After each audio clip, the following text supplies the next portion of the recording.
Good afternoon. I'm Danny Lee from the Department of Orthopaedic Surgery, Singapore General Hospital, and welcome to today's podcast. Today we'll be talking about innovations in healthcare, centering on three themes: innovations, culture, and loyalty. With me is my co-host, Suyen. Hello, I'm Suyen. I'm Clinical Director of Future Health Systems and endocrinologist in the daytime.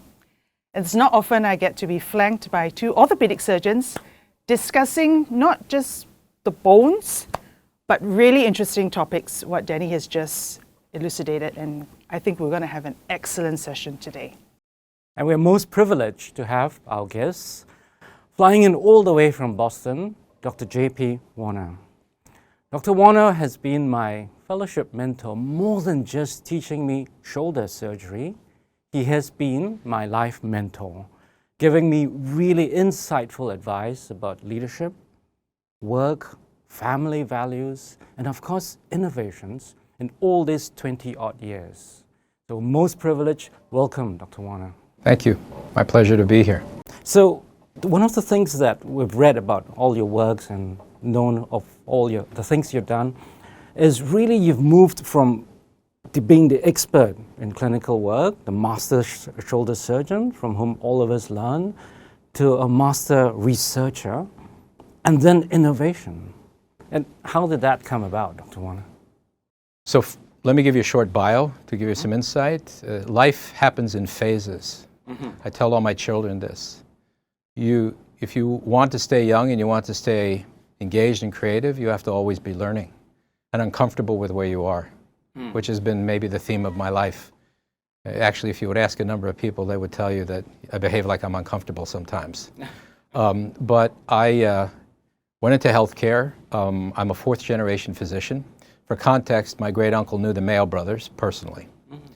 And once I decided to do healthcare, then I decided to be an orthopedic surgeon at the end of my medical school career. I wasn't sure yet, so I have an affinity and interest in all different specialties because my family were in all the different specialties.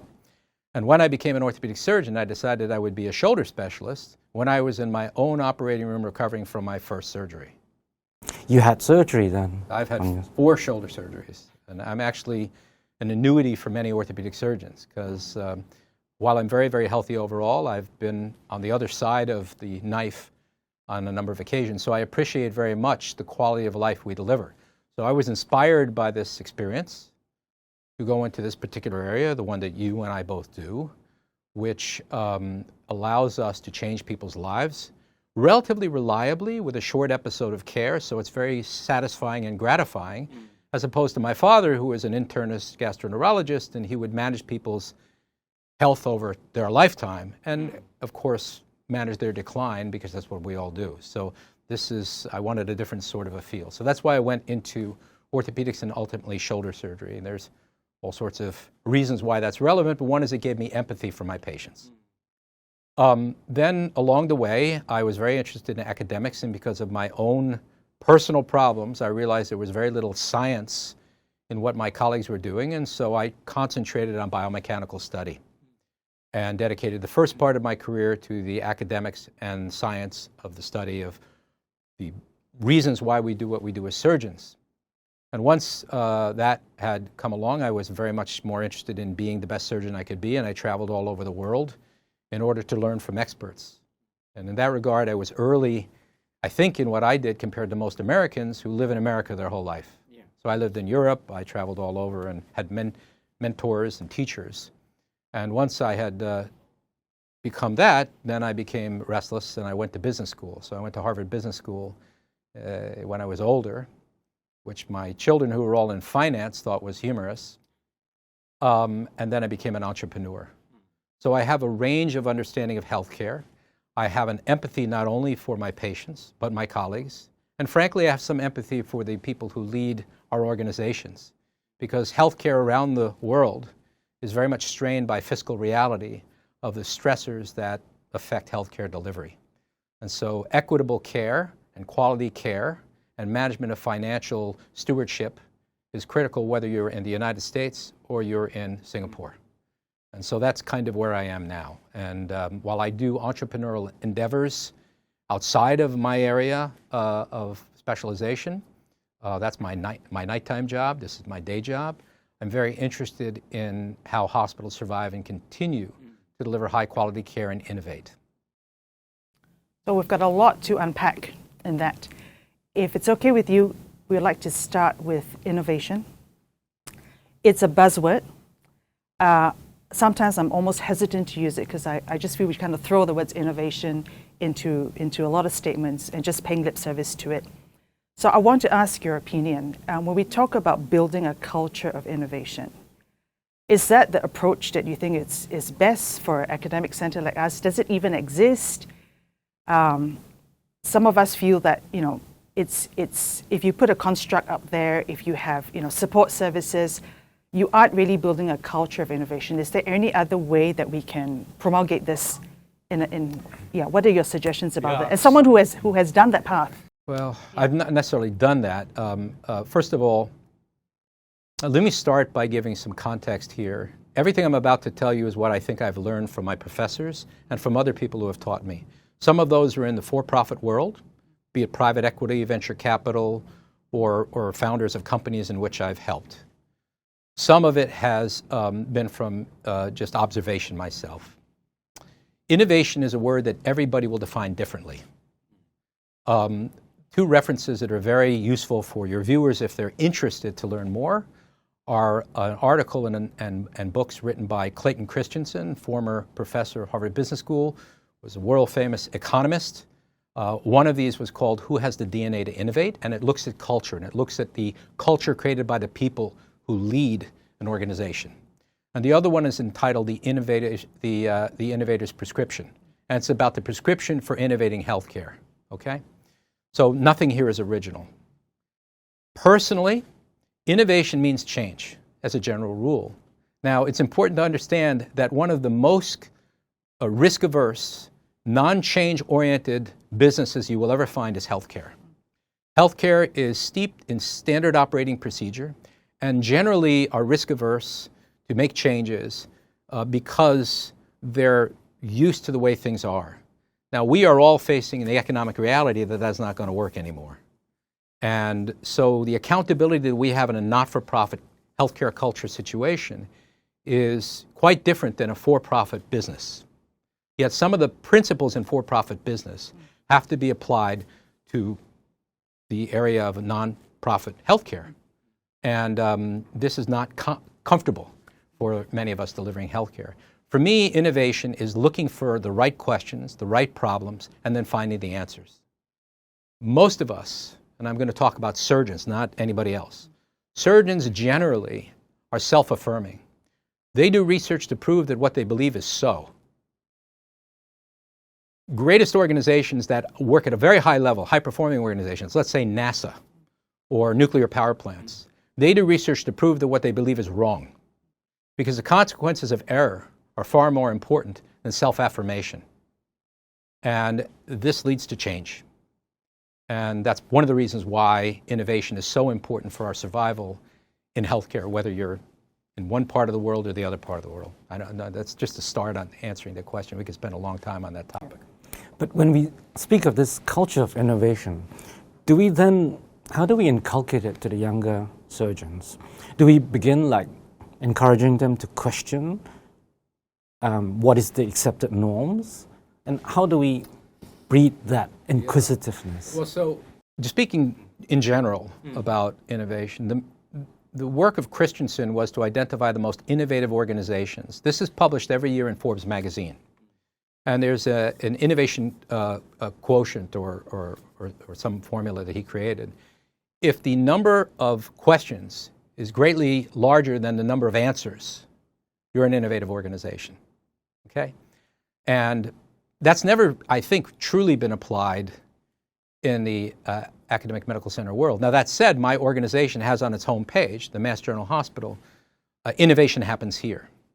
And indeed, it does. They've done many, many innovative things in drug development, in our world, cross-linked polyethylene, which changed the durability of joint replacement for all our patients that benefit. But on a day-to-day level, Care delivery and changing care delivery, the things that patients see, I unfortunately think that we're not so innovative. Okay, we're certainly not so innovative when it comes to stewardship and managing the financials of our organization. These may be smaller things, but on the broader level, organizations like mine, Mayo Clinic, Singapore General Hospital, they innovate big, big things. But on the day-to-day level, not so much. Also, we talk about technology innovation that goes at breakneck speed, right? Large organizations or something like healthcare, which can be intrinsically very hierarchical or driven by evidence-based or eminence-based, sort of goes against innovation, right? Because, has someone else done it before? And therefore we should follow that? And why would you question it?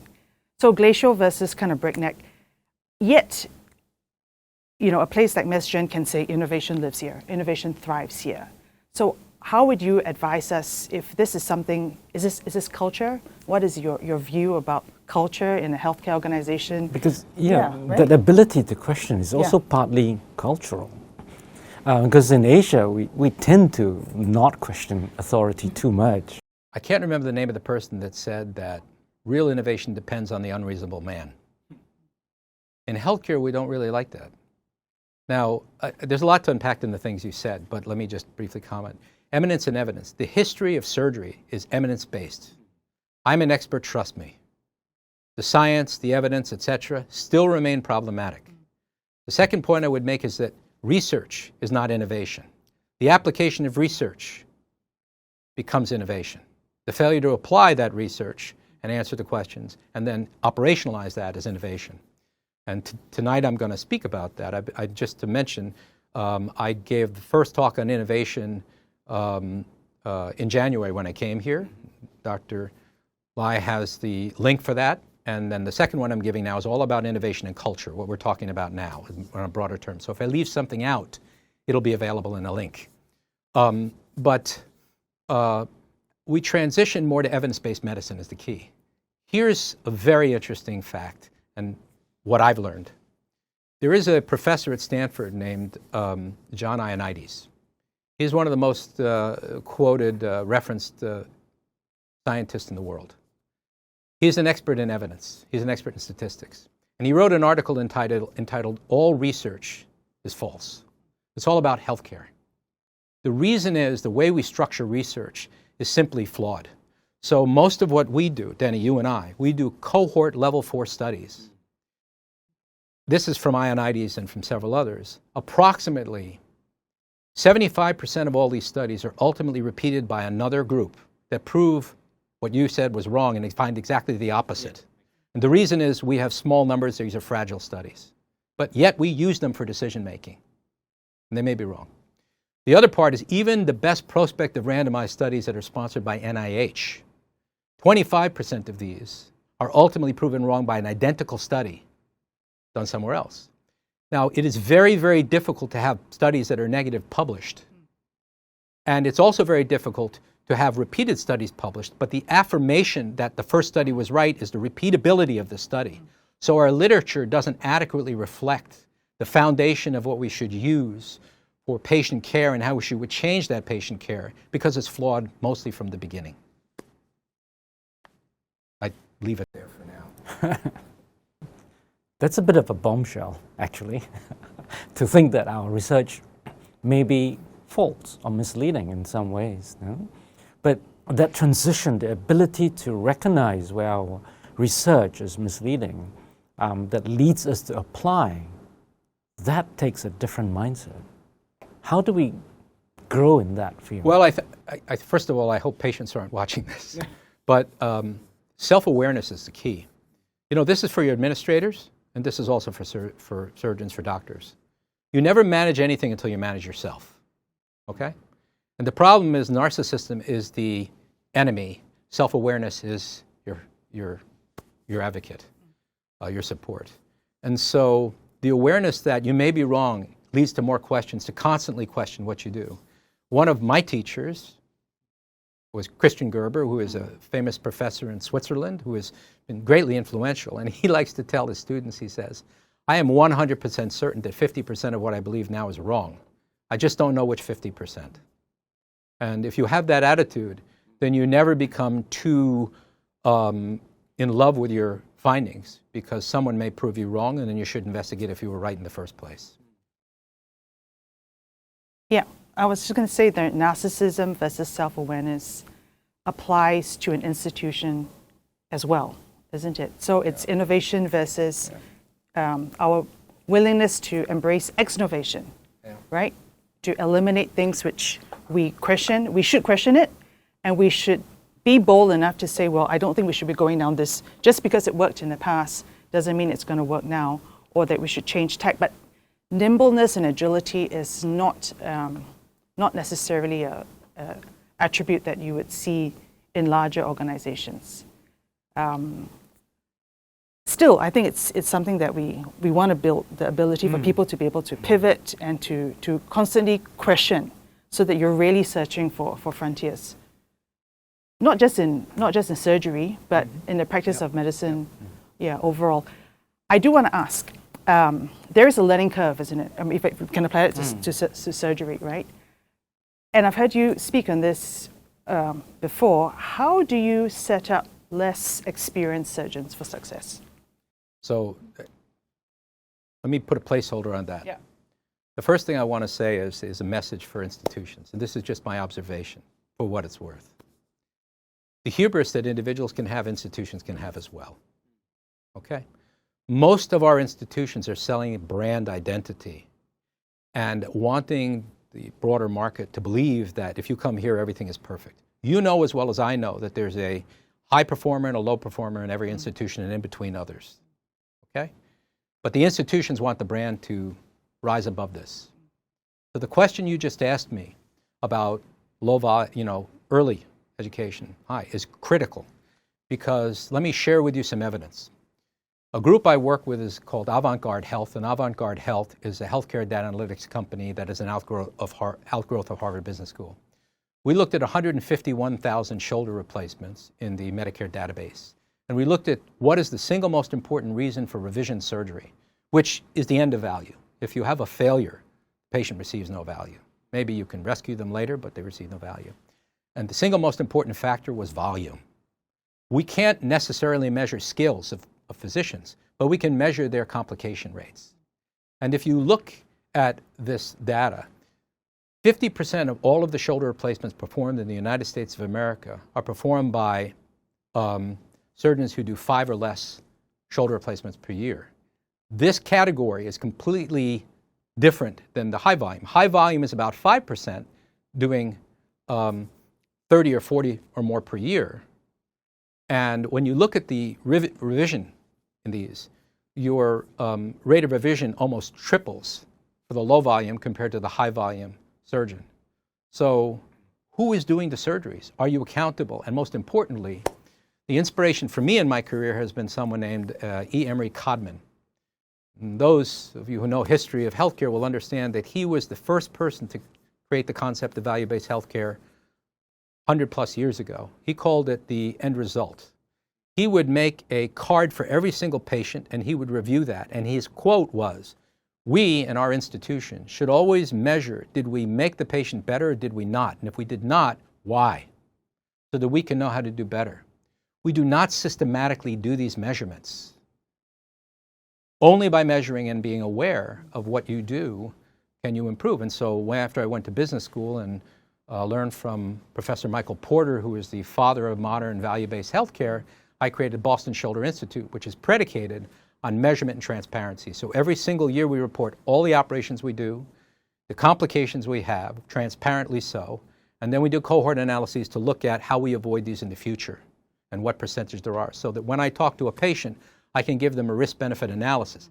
That sells my service rather than the brand of the institution. And if you would wonder, how do I know that? Because I did a market analysis of why people come to me.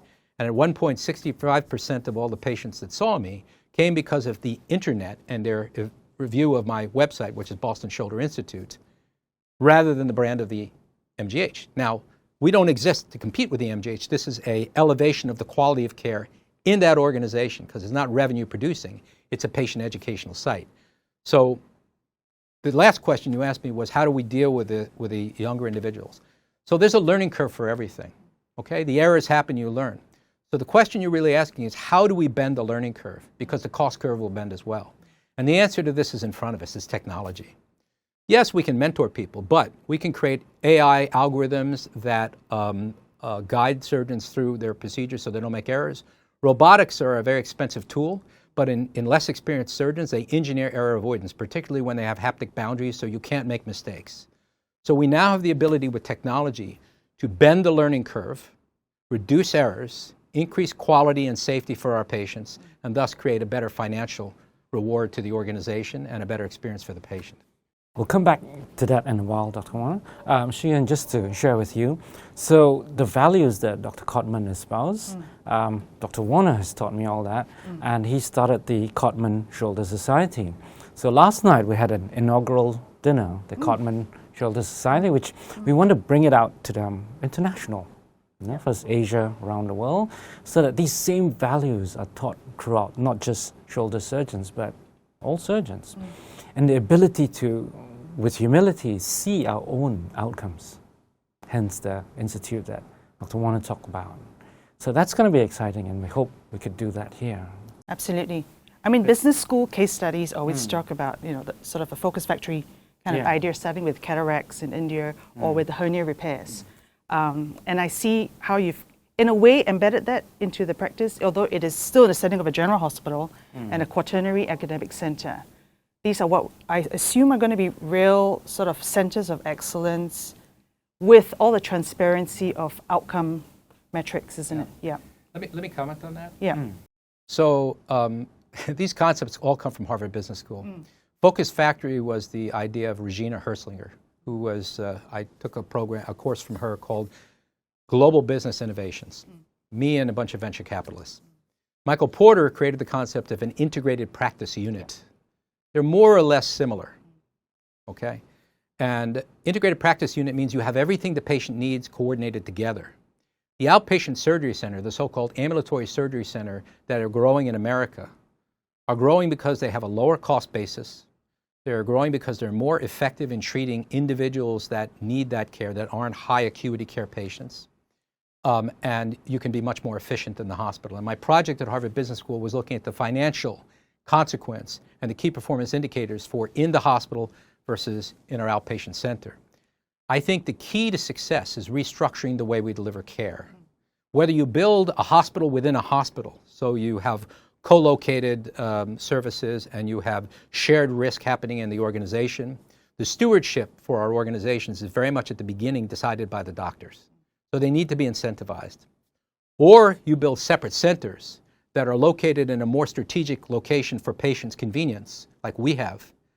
And you have the sicker patients, or the ones that need the more complex care, going to the main hospital.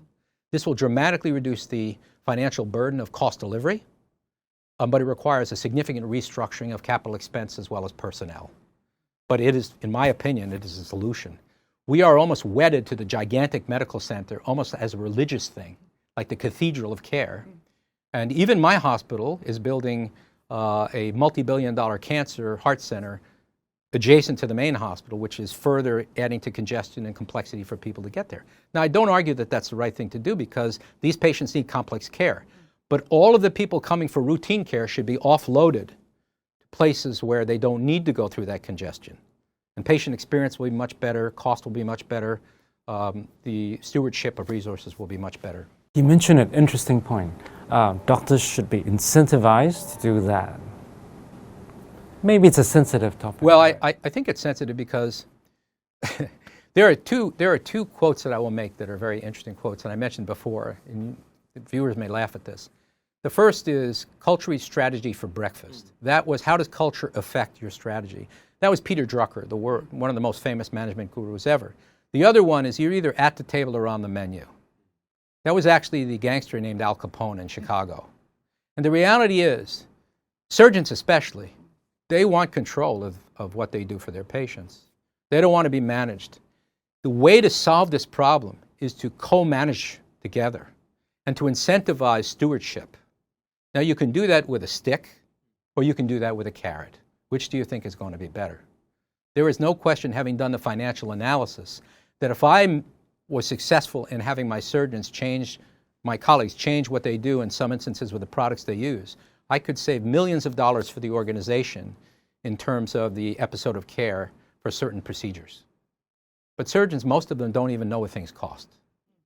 So this collaboration and awareness is really the key to successful stewardship in the future, not mandating changes without a rationale for why to do that. But to incentivize doctors would fit in the model of fee-for-service. Not necessarily. No, not at all. Not at all. There are a variety, and maybe 25 years ago I wrote an article on compensation plans. This has all significantly changed. And without getting into the granular elements of this, you can have basic compensation plans that incentivize care. Right now, fee-for-service incentivizes service, regardless of the outcome. And one of the things that Clayton Christensen says in his book, The Innovator's Prescription, is we should have pay for outcome, not pay for service. Okay? So we don't. We shouldn't be being paid for things that don't work, that are unnecessary. How do we thus incentivize the right care for the right person? That remains the holy grail of how we figure out compensation plans. So whether you have a salary like at Mayo Clinic, or whether you have some hybrid of incentivization using some arbitrary method, which we call RVUs, you can still incentivize behaviors, rewarding, whether you reward in revenue created and then money is distributed back to the department for their mission, or you reward in certain milestones and benchmarks that the surgeons achieve. Health, business economics, is human behavior. I mean, behavioral economics, and so behavioral economics also works in healthcare. And if you incentivize the right behavior for the right economics, you're more likely to get what you want than if you mandate it.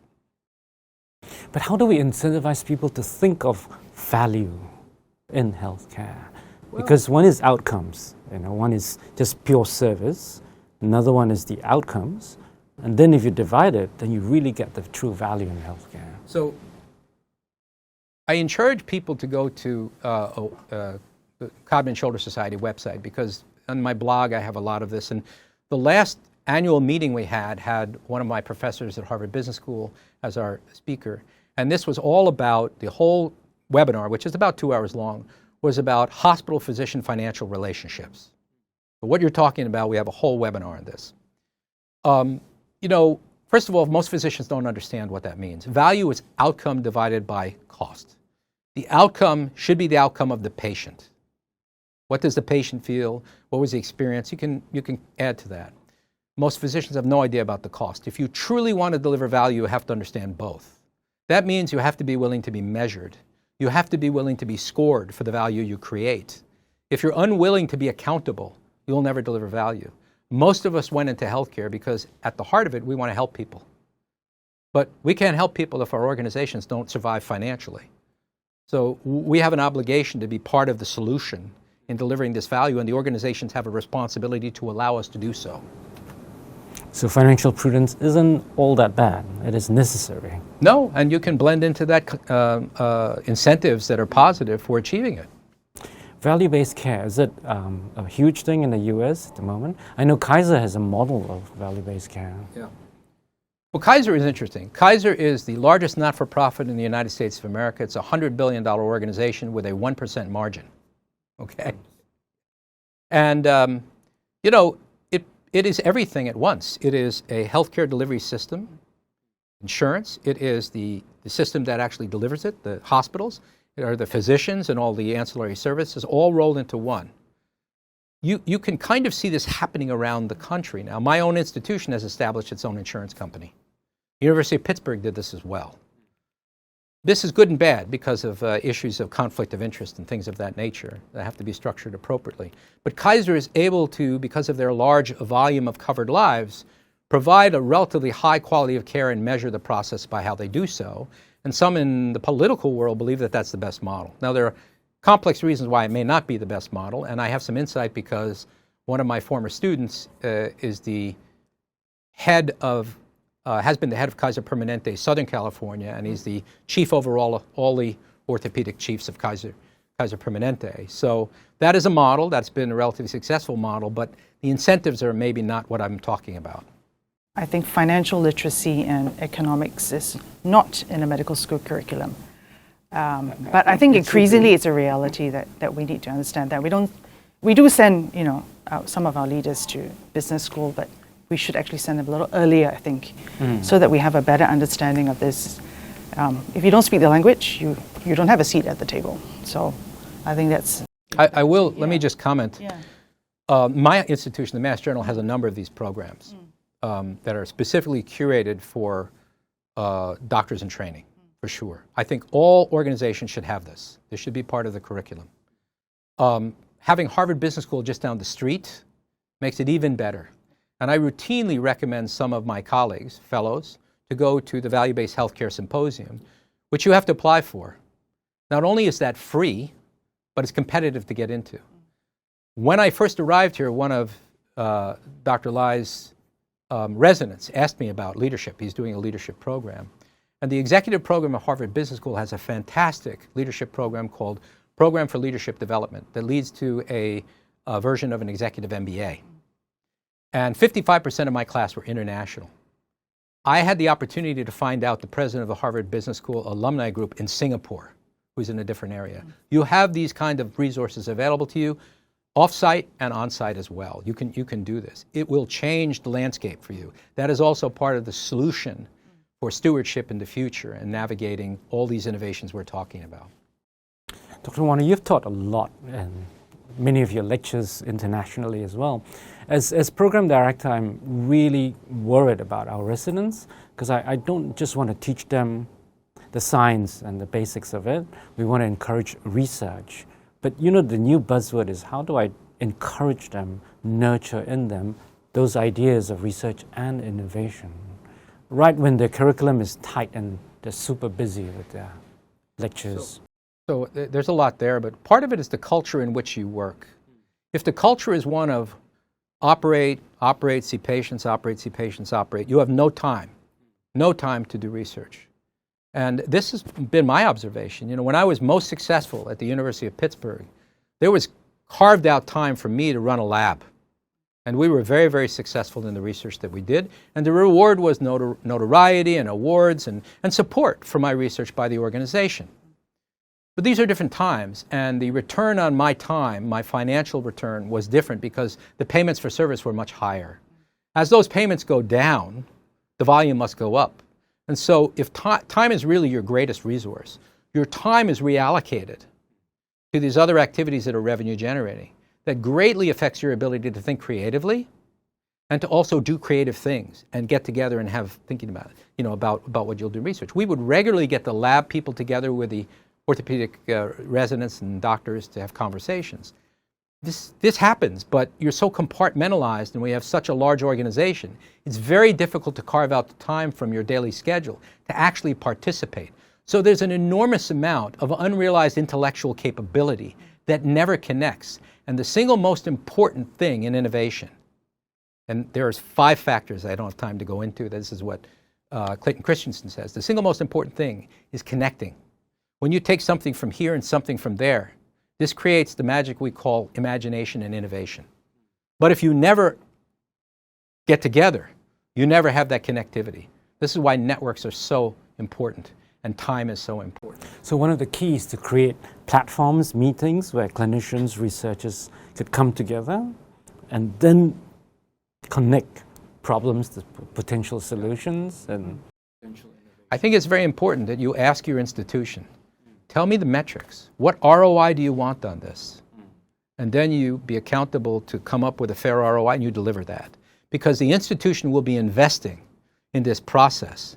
But no investment, no startup ever succeeds before it loses money, right? Yep. When you raise money as a startup, you always go down. They call this Death Valley.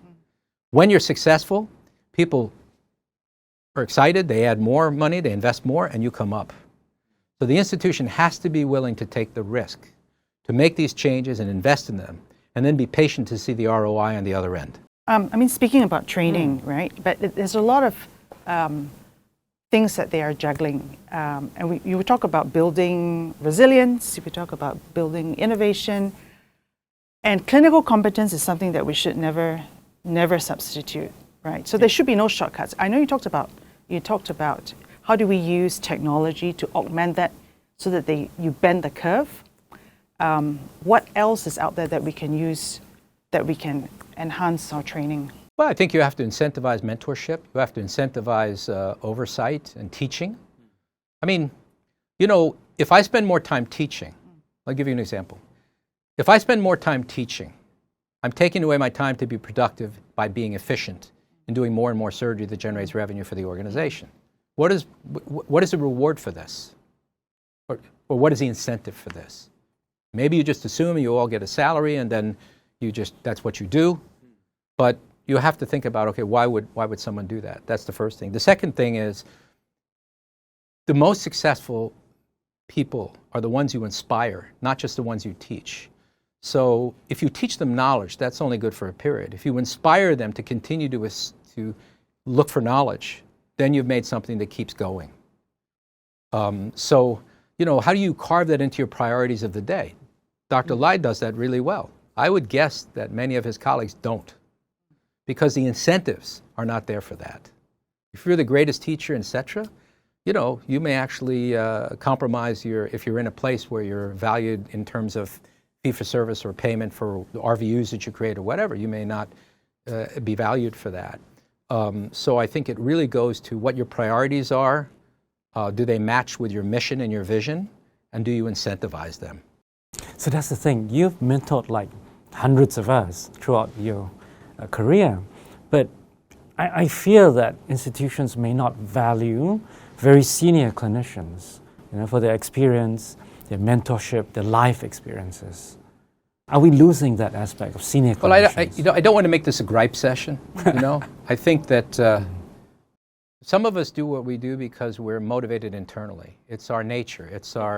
For me, I love doing what I do and remain doing it because of my desire to be stimulated by students that ask questions and give them things that they should think about and then make a difference.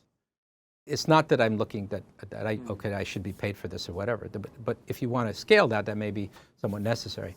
That said, you know, I think that institutions should take a good look at what their priorities are. Right now, the reality is no money, no mission. If you're not fiscally solvent, you can do nothing. All right? Actually, that is a quote, no money, no mission, I think comes from one of the founders of Mayo Clinic. So we have to deal with stewardship. We have to deal with the fiscal reality so that we can do all the other things first. But we shouldn't remember why we're there. And, you know, my institution does a good job of messaging. Messaging is not always acting, okay?